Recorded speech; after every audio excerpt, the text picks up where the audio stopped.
Hola, muy buenos días. ¿Cómo están? Estamos aquí en nuestro último sábado antes del 18 ya, así que espero que con ganas antes de salir unos días después de vacaciones. El próximo sábado tenemos libre. Bueno, igual que la clase pasada, aquí estamos en un bello paisaje de Chile. La semana pasada comenzábamos con las Torres del Paine, hoy en el desierto florido, y vamos a comenzar también, tal y como el otro sábado, con algunos conceptos de ecología. Recordaremos los que veíamos la semana pasada y agregaremos también algún otro más. Después vamos a hablar sobre en qué consiste la abundancia y densidad de una población. Vamos a ver qué son las relaciones interespecíficas que se dan en el ecosistema y de qué tipos pueden ser. Y por último, vamos a conversar un poquito sobre la influencia del ser humano en el medio ambiente, ¿ya? Tanto la influencia negativa como qué podemos hacer para reducir un poco estos efectos. ¿Sí? ¿Comenzamos entonces? ¿Están ahí preparados? Bueno, comenzamos, como les decía, recordando algunos conceptos importantes que veíamos la semana pasada. Recuerden que hablábamos sobre los niveles de organización biológica. Más allá de cómo estamos formados los seres vivos, veíamos que los distintos organismos también se pueden organizar dando lugar a niveles más complejos. Entonces, vamos a ponerle nombre a estos niveles de organización que tenemos aquí. ¿Qué tendríamos en primer lugar? Aquí arriba, este pajarito sería un organismo o individuo, ¿verdad? A ver, un momentito. Ahí lo tenemos.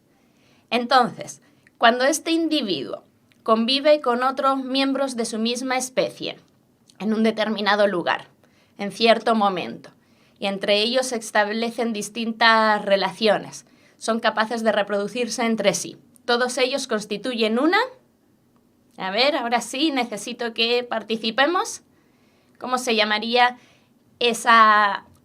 considerando los distintos niveles de organización, esa bandada de aves que tenemos ahí, de una misma especie, serían parte de una población.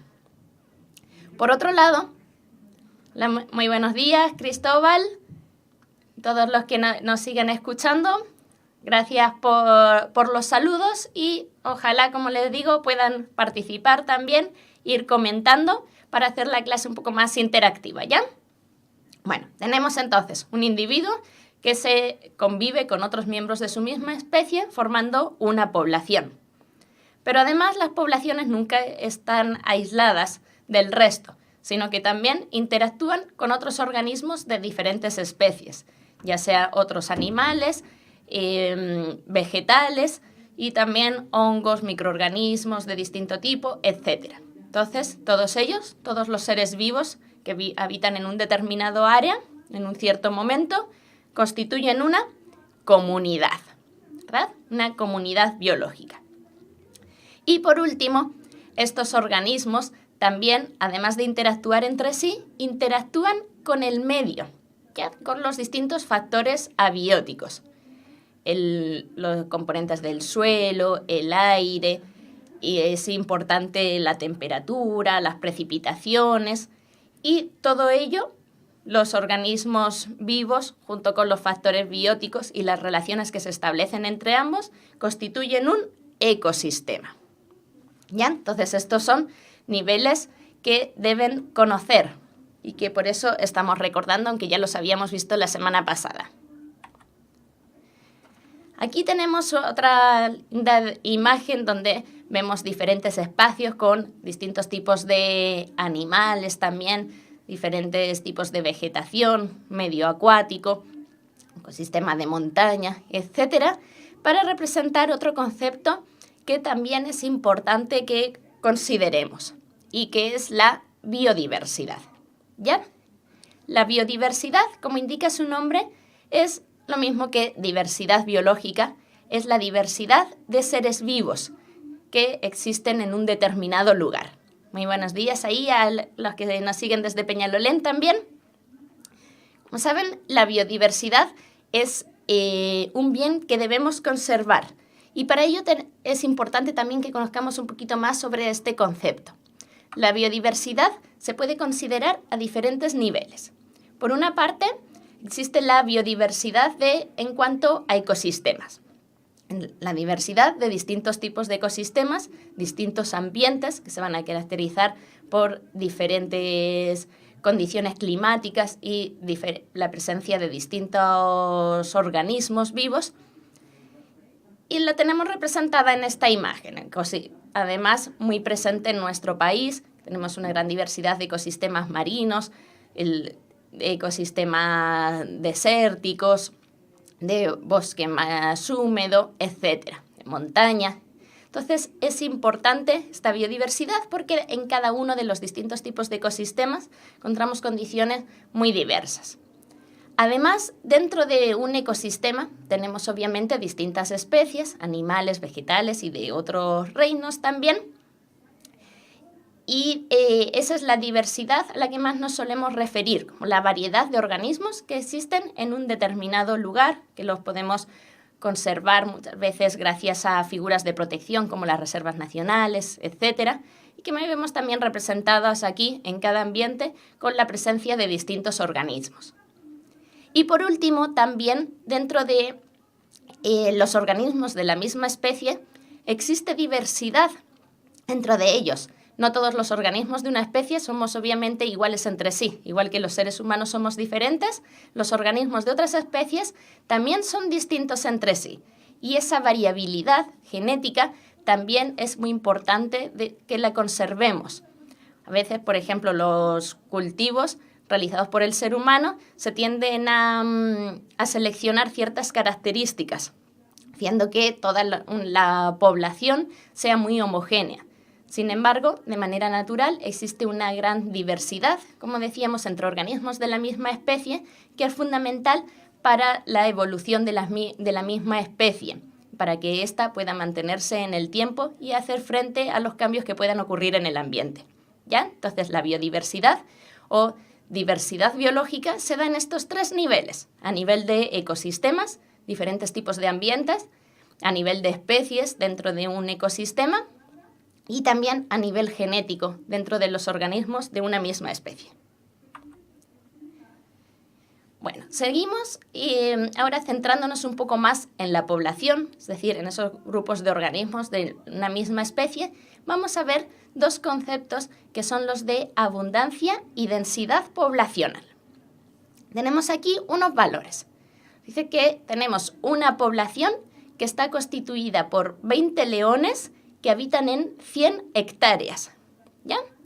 Y tenemos otra población formada por 15 cebras en un área de 10 hectáreas.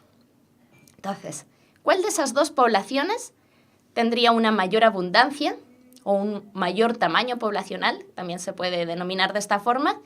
¿Y cuál de ellas tendría mayor densidad? A ver, ¿qué creen? Si nos podemos ir respondiendo alguna de estas preguntas. Las 15 cebras, nos dice Cristóbal. ¿Las 15 cebras qué tienen? ¿Mayor abundancia o mayor densidad? Porque vamos a ver ahora que son dos conceptos diferentes. La abundancia se refiere al número total de individuos en una población. Eso es abundancia absoluta, ¿ya? ¿Cuántos organismos constituyen la población? En este caso, la población de leones está constituida por 20 individuos y la población de cebras por 15 individuos. Entonces, la abundancia, que como les digo, se refiere al número de individuos que forman la población, sería mayor en el caso de los leones, ¿ya? Yo creo que aquí Cristóbal, el concepto al que se quiere referir es al de densidad, que obviamente es lo que más nos interesa, que se refiere a la relación entre el número de individuos y la superficie de estudio, el área. O en algunos casos, si hablamos, por ejemplo, de ecosistemas marinos, puede ser también el volumen. Entonces, en ese caso sí, si tenemos 20 leones en 100 hectáreas, quiere decir que en cada hectárea habría un número de 0,2 leones solamente. Solo habría 2 leones por cada 10 hectáreas. Mientras que en el caso de las cebras, si tenemos 15 cebras en 10 hectáreas, sería 1,5 cebras por hectárea. Por lo tanto, ahí sí, la densidad poblacional es mayor en el caso de las cebras. ¿Sí? Entonces, densidad, la relación entre el número de individuos y el área. Pero la abundancia se refiere solamente al tamaño de la población, a la cantidad de organismos. Muy bien, Cristóbal, por la participación. Los demás, les insisto, ojalá nos puedan comentar también para ver si se va entendiendo lo que comentamos o no. Bueno, la densidad poblacional y también la abundancia se ven influidas por factores que pueden incrementar o disminuir esta densidad.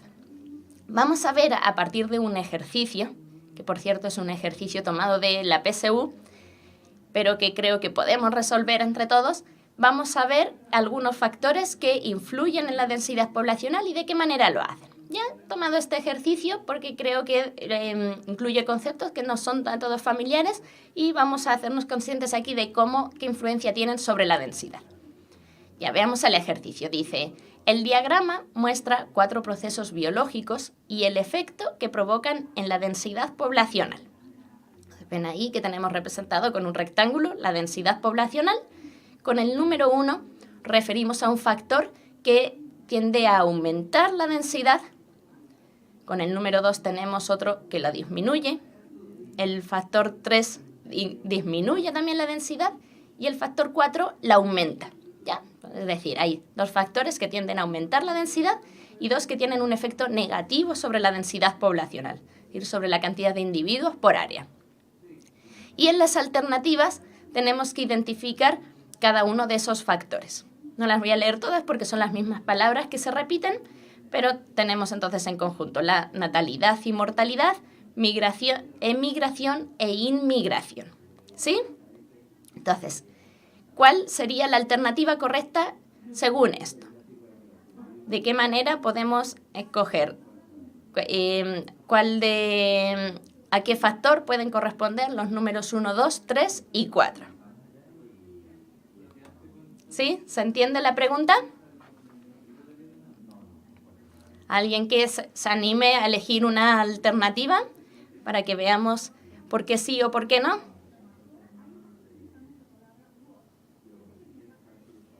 Bueno, a ver, el factor, por ejemplo, número 1.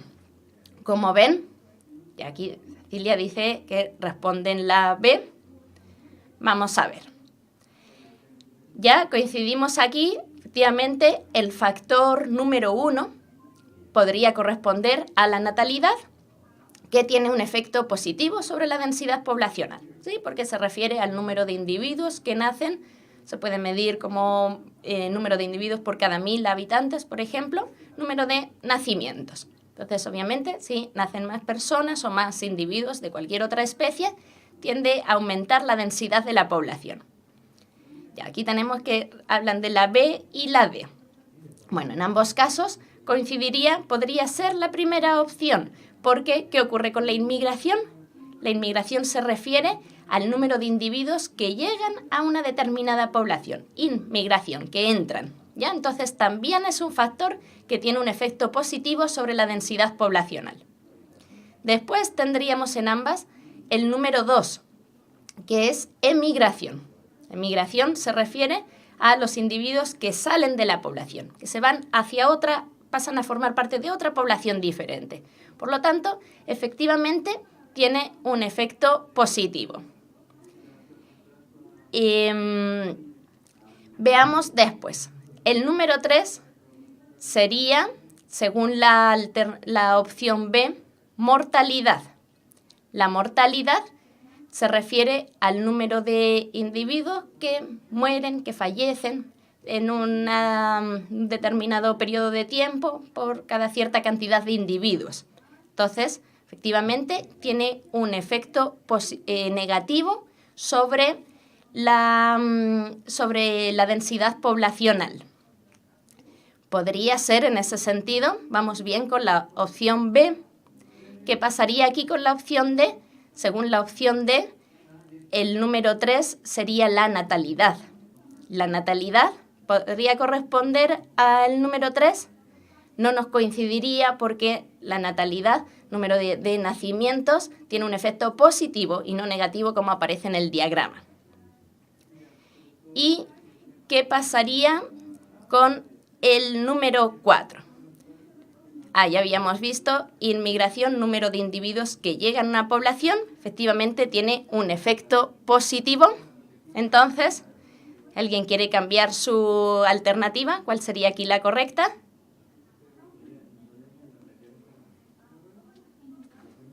A ver, aquí, por aquí. Bueno.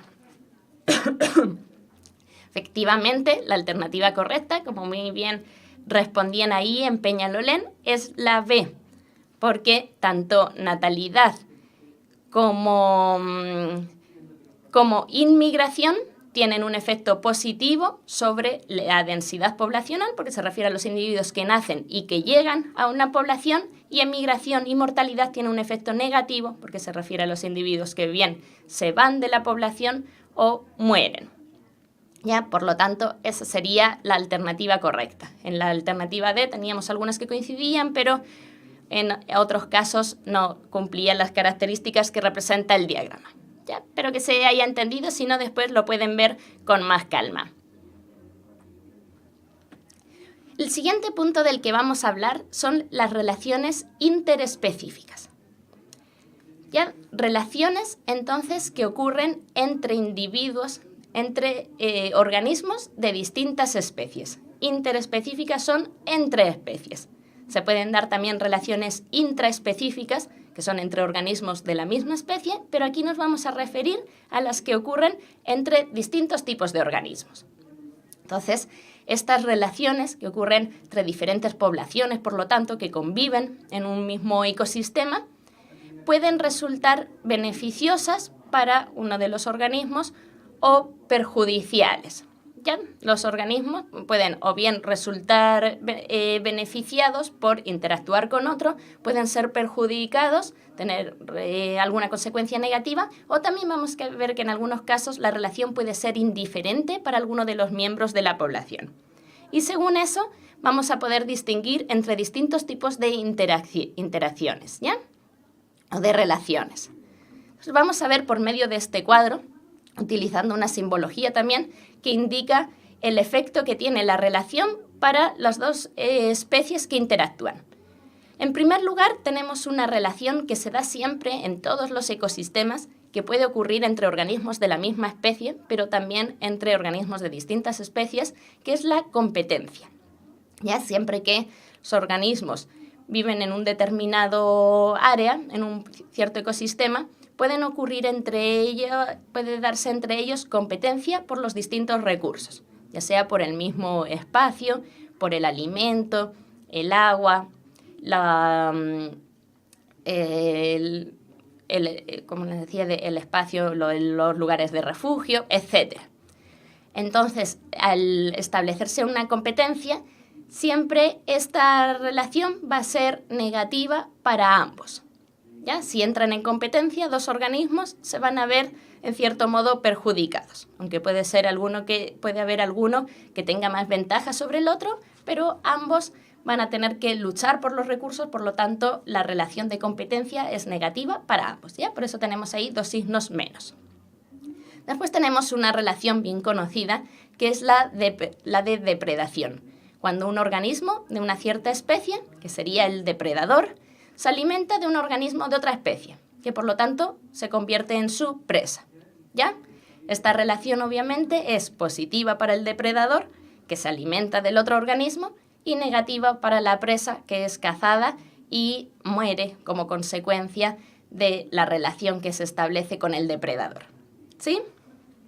Tenemos otra relación, que es el parasitismo, que también resulta positiva para uno de los dos organismos, que es el parásito, que vive a expensas del otro, es decir, que se alimenta de otro o lo utiliza como hábitat, y esta relación, por lo tanto, es negativa para el otro individuo, que se conoce como huésped o hospedador, ¿ya? El que proporciona alimento o hábitat a otro organismo, ya sea Los parásitos pueden ser ectoparásitos, cuando viven, por ejemplo, en la piel de otro animal, en el pelo, en el exterior del organismo, o pueden ser endoparásitos cuando son internos, como por ejemplo pueden estar en el aparato digestivo de un organismo que siempre es de mayor tamaño. ¿Qué diferencia hay entre la depredación y el parasitismo?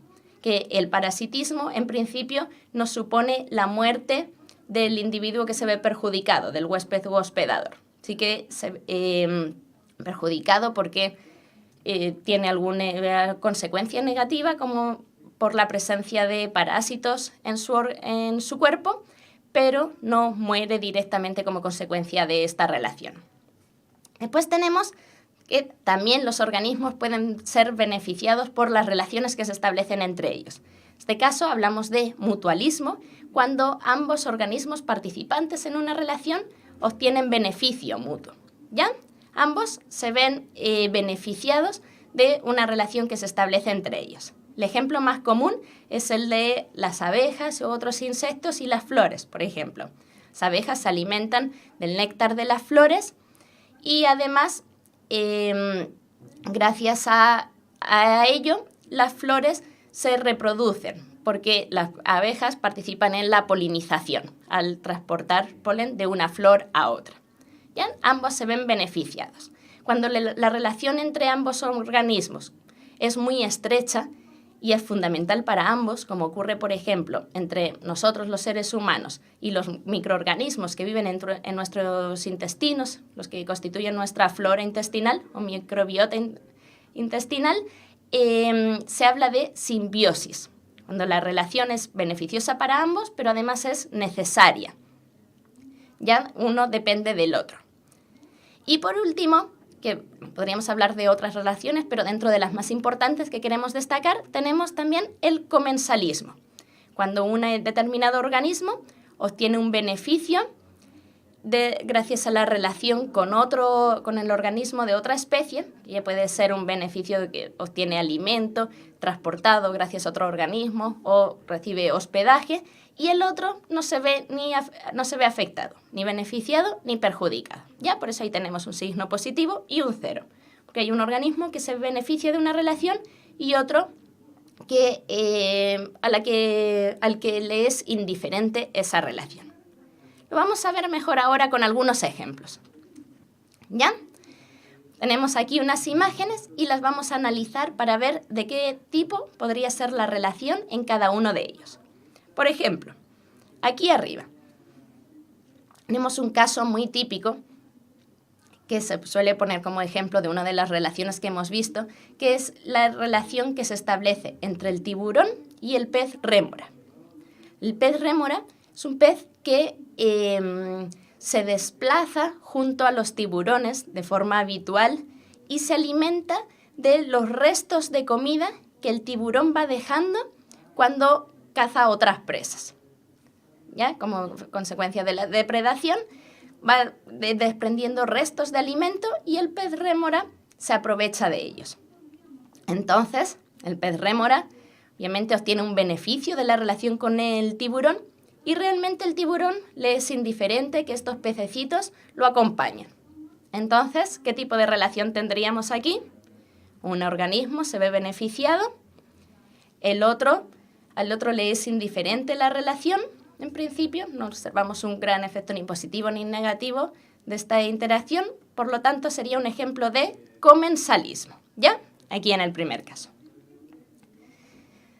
Tenemos al lado después un roedor que ha sido cazado por un ave. Entonces aquí, obviamente, el roedor ha sido perjudicado por la interacción con este otro organismo. El organismo consiguió su alimento. Efectivamente, como dice Cristóbal, el búho es el depredador. Muy bien, tenemos entonces una relación de depredación ahí en la imagen central de arriba, donde el depredador se ve beneficiado por la interacción con su presa, que obviamente es perjudicada. Muy bien. ¿Reconocen lo que tenemos un poco más allá? Una roca sobre la que crece un organismo. Ese organismo que tenemos ahí es un líquen, ¿ya? Los líquenes son muy frecuentes de ver sobre los troncos de los árboles o las piedras cuando salimos un poco de la ciudad no en ciudades como Santiago, porque son muy sensibles a la contaminación, y corresponden a una interacción entre un hongo y un alga, donde el alga realiza la fotosíntesis y el hongo se alimenta de la materia orgánica que es producida por este alga, y el alga depende del hongo porque encuentra la humedad necesaria gracias a él y los nutrientes. ¿Ya? Por lo tanto, ambos viven uno a expensas del otro, se necesitan mutuamente, si no, no podrían vivir en estos ambientes. Por lo tanto, la relación sería de mutualismo y más específicamente es un tipo de simbiosis, ¿ya? Porque es una relación íntima donde ambos organismos se benefician mutuamente. ¿Qué vemos aquí? Una imagen, sí, ahora sí más urbana, de una paloma que está luchando con un pequeño pajarito, un gorrión, al parecer, por un trozo de pan que alguien les ha dado o ha botado. ¿Qué tipo de relación podríamos observar ahí muy claramente? ¿Qué están haciendo esos organismos? Están compitiendo, ¿ya? Tenemos una relación de competencia, de como decíamos, ambos se van a ver perjudicados, porque si no estuviera el organismo de la otra especie, tendrían el alimento solo para ellos. Sin embargo, aquí tienen que luchar para ver cuál se queda con el alimento, ¿ya? Y por último, esa imagen que tenemos ahí donde ampliada con una lupa, supongo que reconocen un piojo sobre la cabeza seguramente de un niño, donde son más comunes. Tenemos también las liendres, que son los huevos que se quedan pegados en el pelo y que van a dar lugar a muchos otros piojos.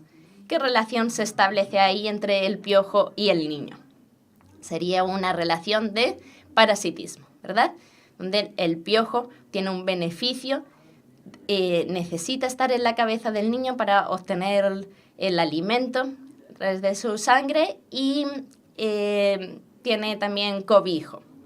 Sin embargo, el niño, si bien no se va a ver tan perjudicado como el pobre ratoncito de arriba, pero va a sentir una molestia, picor, etcétera. Por lo tanto, es perjudicado por esta relación con el parásito. ¿Sí? Bueno, entonces, seguimos con otra cosa. Espero que hayan quedado más o menos claras esas relaciones. Ahí también, como siempre les digo, después lo pueden ver con más calma porque son muchos los contenidos que vamos incluyendo en cada clase. Vamos a comentar un poquito, ya para finalizar, sobre la influencia del ser humano en el medio ambiente. Ya, como sabemos, la densidad poblacional del ser humano tiende a aumentar de una forma bastante preocupante y genera un gran impacto sobre el medio. Vamos a comentar un poquito cuáles son las principales amenazas que ejerce el ser humano, que ejercemos sobre la biodiversidad y el equilibrio de los ecosistemas. En primer lugar, tenemos, por ejemplo, la introducción de especies exóticas, que se refiere a que el ser humano muchas veces participa en trasladar organismos de una especie a un hábitat que no es el suyo habitual.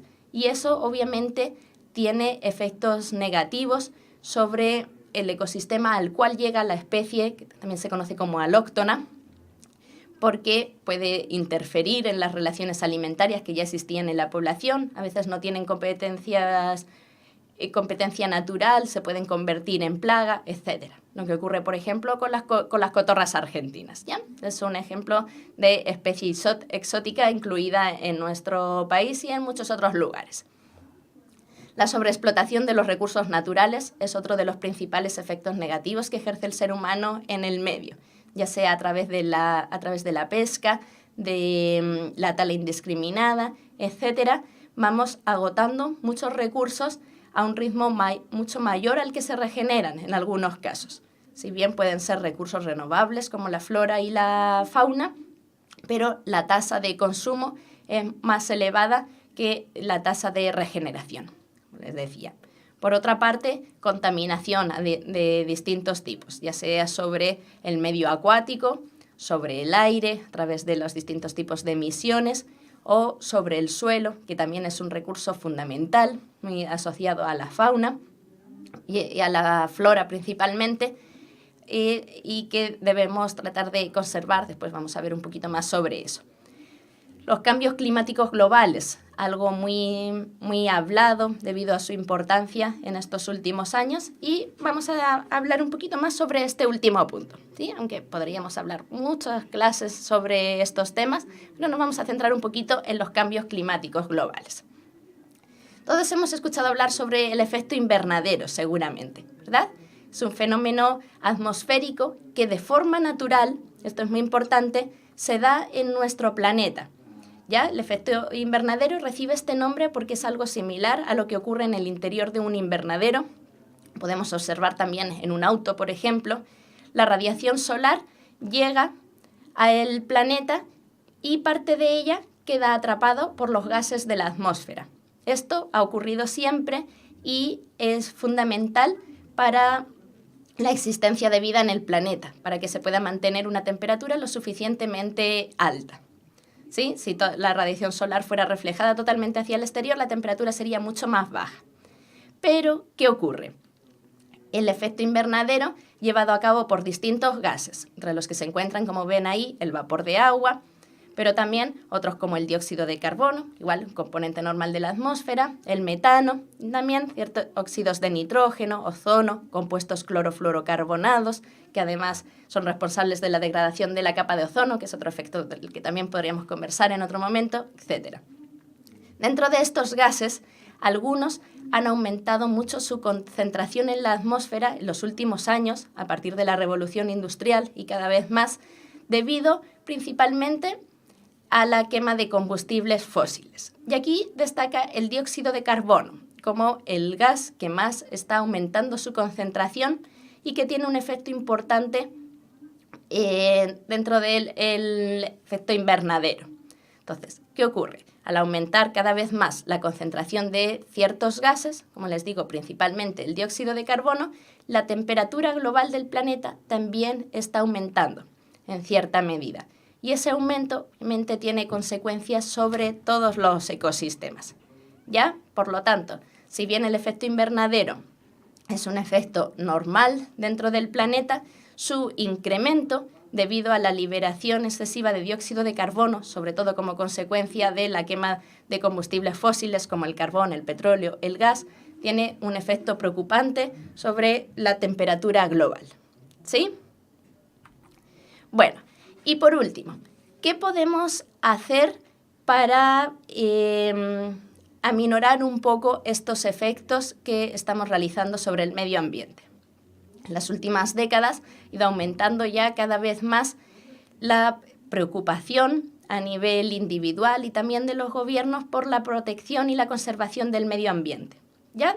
Y realmente son muchas las acciones que se pueden realizar para reducir un poco nuestro efecto negativo, como les decía, algunas las tenemos representadas en la imagen de ella, como el reciclaje, el uso de energías renovables, sustituir el auto por la bicicleta o el transporte público, etc. Y estas medidas se engloban dentro de un concepto que es el de desarrollo sustentable.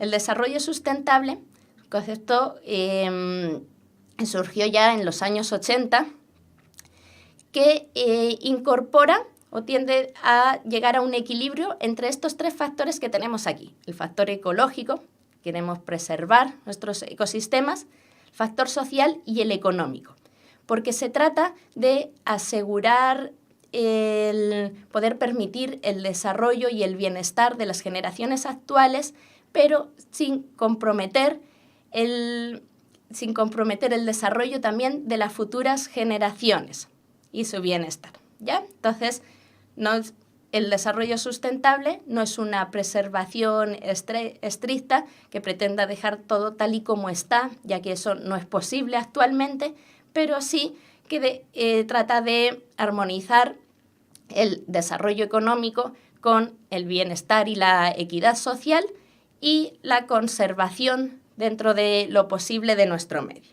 ¿Sí? También concepto sobre el que podríamos ahondar más, pero por razones de tiempo lo vamos a ir dejando aquí y ojalá les surja el interés por conocer un poco más sobre estos conceptos que hemos ido viendo. Bueno, la próxima semana no la próxima semana, sino la próxima clase, que como les decía será ya después de las pequeñas vacaciones por el 18 de septiembre, vamos a volver a los temas que habíamos visto al principio del curso, ¿ya? Vamos a tener una clase donde vamos a hacer un repaso sobre todo lo que tiene relación con la composición y organización celular. Ya volvemos de nuevo a lo más pequeño. Vamos a recordar algunos de los conceptos que ya habíamos visto y a incluir alguno más al que quizás no le habíamos prestado tanta atención. ¿Sí? Bueno, espero que hayan disfrutado de la clase y nos vemos pronto. Ya, que tengan muy buena jornada y buenas vacaciones después.